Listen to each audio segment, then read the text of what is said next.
Sabrina, I think a question in Georgia mirrors a question in a lot of these races, which is how much of this is really about national politics and how much of it is about what is specifically developing in each of these races. Well, the reality is that when we're looking at Georgia and what's been happening with the case and the allegations that we're seeing against Walker is that people just want to vote for him because he's Republican. If you go and you talk to his supporters, the reason that we're seeing that polling looks unchanged is that the people that were supporting him before are largely still supporting him because for them, it's about them not wanting Joe Biden, them not wanting Warnock, the fact that Republican attacks have tied Warnock so heavily to the president.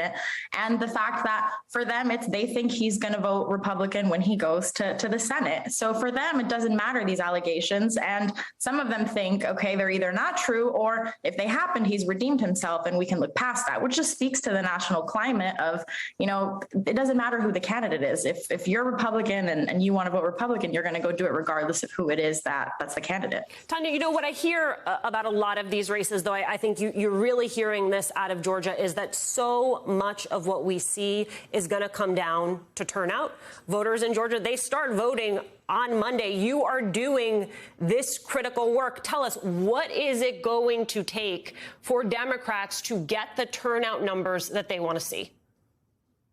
Absolutely. I think it's going to take a lot of us working on the ground, knocking on those doors. This is absolutely a turnout game in Georgia. I believe that the voters showed clearly in 2018 that Stacey Abrams could win. I think the Democrats are focusing a lot on making sure that people know their rights and are able not to just actually come to the polling booth, but are able to exercise their rights, because I do believe that Republicans are focusing on trying to make sure our people don't vote. So for us, it is about making sure that we're hitting those doors, talking to people, and making sure that people know their rights at their polling places. Ferdinand, your thoughts on bringing in Barack Obama at this point in the game? Come on, who doesn't want Barack Obama to come in and put a little magic Obama dust on your campaign, especially in a state like Georgia, where we know a few extra thousand votes can make the difference. Anytime you want to bring him out, I think the question is, why didn't he come out sooner? If you have any slight question about Obama. But look, in Georgia, it helps.